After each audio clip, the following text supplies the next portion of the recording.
Olá, meu amigo e minha amiga. Estamos de volta com o nosso Portal do José, passando para fazer algumas atualizações sobre os principais acontecimentos que estão se dando aqui no Brasil e no mundo nesse dia bastante agitado e repleto de situações surpreendentes. Antes de entrar nos temas, quero convidar você que está chegando nesse instante ao nosso portal e ainda não nos conhecia, para que, em primeiro lugar, você se inscreva aqui conosco. E se você já é inscrito, confira a sua inscrição, porque de vez em quando as inscrições no YouTube elas caem. Então é muito legal você dar uma conferida. Isso vale para você que também já é inscrito no nosso clube de membros. Se você não é inscrito, se inscreva também. E se você está lá, confira se a sua inscrição está ativa, tá legal? Vamos aqui para os temas, começando, em primeiro lugar, com essa situação aqui.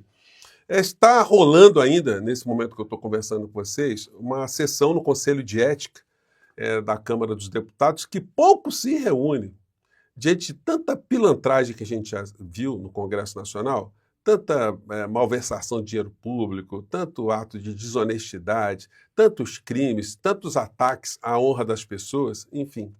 Nós estamos vendo lá que o deputado Glauber Braga ele está com uma condição desfavorável nessa comissão de ética. Muito em função da cassação dele está sendo pedida pelo Arthur Lira, que é um cara que comanda ainda nos bastidores grandes estruturas dentro do Congresso Nacional. Mas isso ainda está rolando. Ainda vamos ter várias outras passagens no meio dessa história. Existem outras prioridades na Câmara dos Deputados e eu imagino aí que o presidente Lula deva entrar nessa luta também para dar algum tipo de respaldo ao deputado Glauber Braga, que é uma das principais vozes do progressismo aqui no nosso país. Não há que se falar da honestidade dele, do compromisso dele com o povo, com seus eleitores, da fidelidade, da assiduidade, da firmeza e da coragem de Glauber Braga para defender os melhores valores, aí sim, do povo brasileiro e do interesse público aqui no nosso país. Então, enfim, nós aqui estamos solidários ao deputado Glauber também, e o que a gente puder fazer para ajudar que ele não sofra nenhuma restrição ao mandato dele, nós faremos também. Quero compartilhar com vocês uma fala do deputado Lindbergh Farias, que levantou várias questões super interessantes, ele trouxe uma humanidade para esse debate, mostrando, olha, vocês estão cometendo aí um ato de desatino geral dentro do que a gente vê aqui nessa casa. Vou compartilhar aqui com vocês essa passagem que eu acho que é muito representativa. Vamos lá.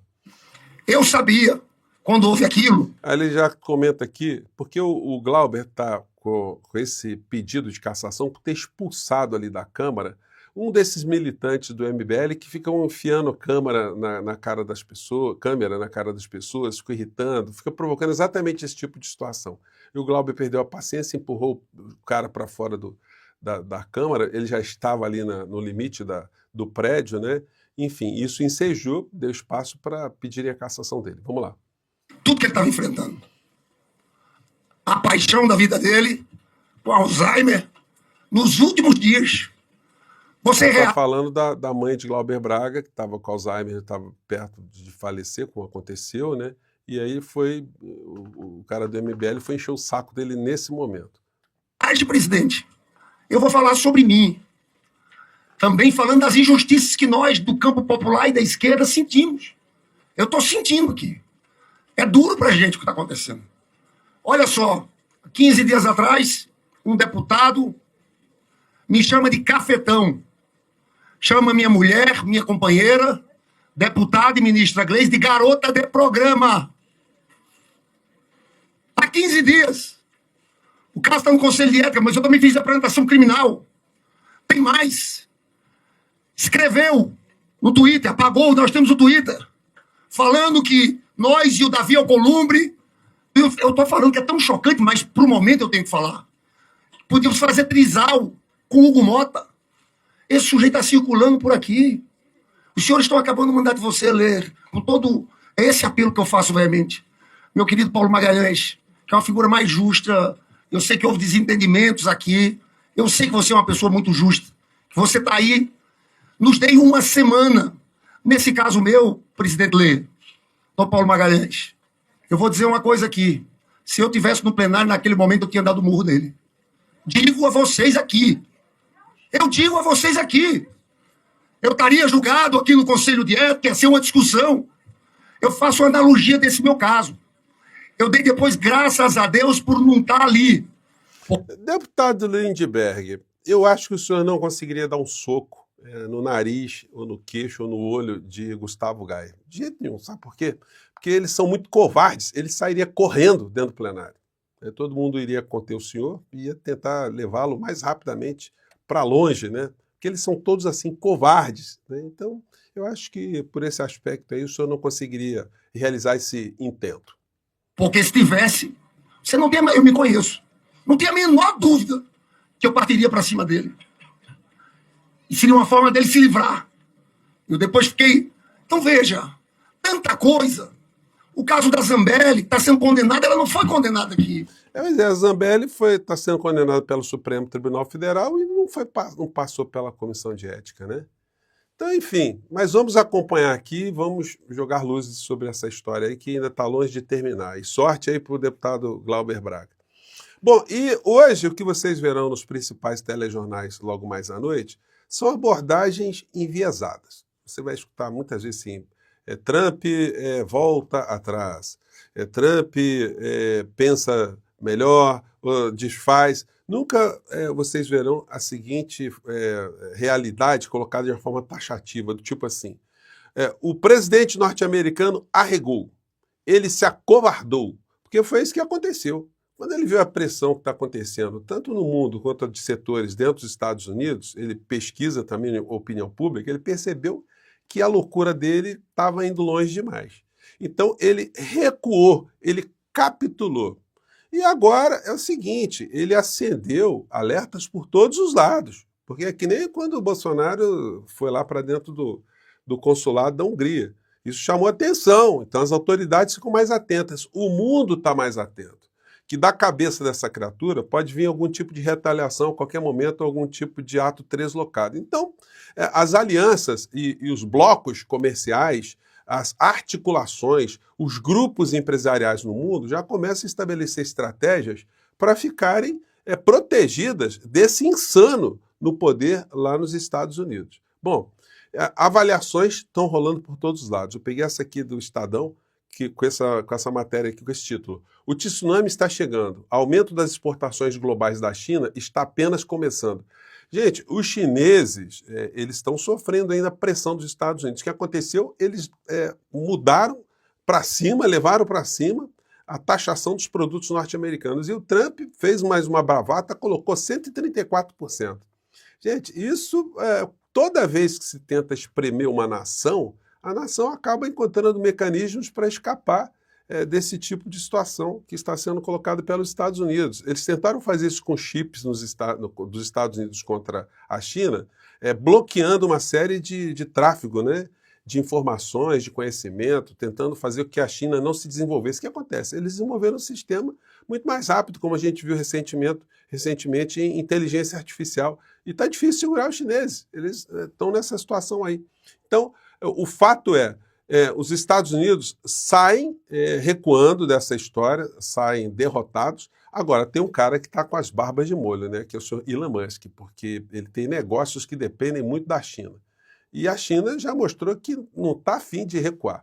Trump sobe para 125, taxa da China, e unifica em 10% para outros países. Então, deu uma suspensão de 90 dias para todos os países do mundo em relação à taxação.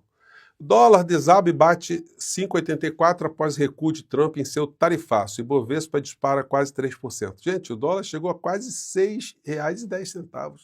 Ter caído para 5,84, vocês imaginam só que movimento, né? Por que a China acha que pode vencer uma guerra comercial contra Trump? Bom, eles têm muitas reservas, têm muitos recursos, têm articulação no mundo inteiro. Os americanos ficaram preocupados em construir navios de guerra, em fomentar a indústria armamentista, em pegar dinheiro dos impostos dos americanos para fomentar a indústria militar, enfim, foi empobrecendo cada vez mais gerações e gerações de americanos e agora estão acordando que estão sendo ultrapassados. E a China estabeleceu tentáculos no mundo inteiro, tem a maior reserva de dólar do mundo, então como é que segura isso aí? E o povo, enfim, não tem as influências que nós temos aqui, né, de Twitter, de WhatsApp, redes sociais controladas por esses sistemas todos, então eles têm uma imunidade também a esse tipo de ação, Então, é muito mais fácil ou menos complicado se estabelecer uma unidade nacional naquele país. E tem outras questões também. Já comentei com vocês aqui, criaram o Banco Popular da China, que é poderosíssimo, está fazendo mais articulações, tem os BRICS também que estão ficando mais fortes, os países estão percebendo como é importante a formação de blocos, e hoje o nosso país também esteve representado numa reunião muito interessante, que eu acho muito legal, vocês que acompanham o nosso portal aqui sabem, que eu tenho acompanhado o que está acontecendo no México, sou um admirador da forma política como eles estão tratando de vários assuntos, como eles estão enfrentando várias questões muito parecidas com nós aqui no nosso país. E o presidente Lula publicou isso agora mesmo.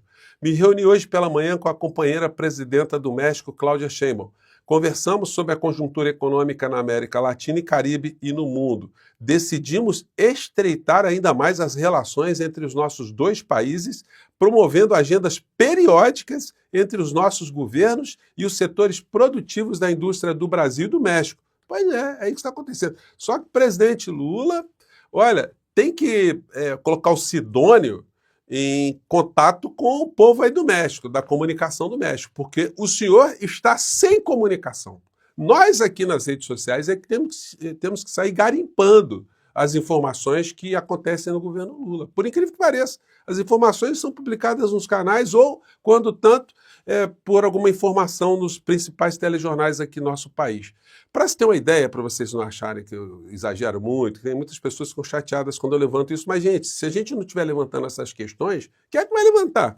A gente vai ficar acompanhando uma anomia, né, um buraco, um vácuo, e não existe vácuo na política. Se você tem dúvida, eu desafio você agora de supetão. Fale nome de 10 ministros do governo Lula. De sopetão, fale 10. Se você, que é uma pessoa bem informada, está aqui no nosso portal do José, você não vai conseguir, imagine um cidadão comum. Faça o teste. Vá no seu salão, vá no barbeiro, converse com o motorista de Uber, de táxi, converse com a sua empregada, converse com o porteiro do seu prédio, faça a mesma pergunta, cite 10 nomes de ministros do governo Lula. Não dá, gente. Tem que se ter uma ação mais concreta, uma ação mais contundente. Então, muito feliz com essa fotografia aí. Se depender de mim, como vocês sabem, eu estou jogando lenha nisso, não é de agora, né? Isso já chegou lá no governo Lula, já se tem uma percepção que existe esse tipo de comunicação governamental que está sendo feito no México, que confere à presidenta do México 85% de aprovação. Temos muitos problemas no Brasil? Temos muitos problemas no Brasil, sobretudo na economia. Nós ainda somos um país com uma economia extremamente dependente, sobretudo com a influência do grande rentismo internacional. Porque, embora isso tudo esteja acontecendo no mundo, o nosso país ainda tem uma fragilidade muito grande, porque tem uma economia que tem um Banco Central que aplica mais de 14% de juros contra o nosso país. Isso faz uma drenagem muito grande de recursos do povo brasileiro, da nossa economia, para os bolsos de pequenos, grandes grupos de rentismo e financismo no Brasil e fora do nosso país. Gente, eu vou ficando por aqui, observe logo mais à noite se os principais telejornais vão dizer essa verdade, que Trump arregou como todo grande covardão de direita, né? Bom, é isso aí, mas amanhã a gente volta. Tchau.